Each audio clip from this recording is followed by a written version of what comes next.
Tinatabnan natin ng repolyo sa bukid. Yan, nakasindi pa yung tubig natin na dinidiligan pa sila. Si Brother Well.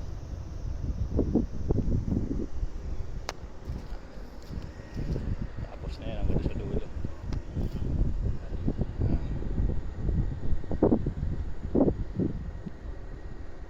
Tanim na tayo ng repolyo mga idol. Yan, shoutout po sa inyo lahat. Magandang hapon. Yan. Tapos na naman yung isang araw. Yan, nasunog na tayo sa araw. Grabe ang init dito eh. Yan, ay service natin sa gilid. Nakabike tayo. Ito lang to sa likod ng bahay. Ayun yung bahay sa likod. Tinitirahan namin eh, no? Sa likod lang ng bahay to. Yan, shoutout po sa inyo lahat.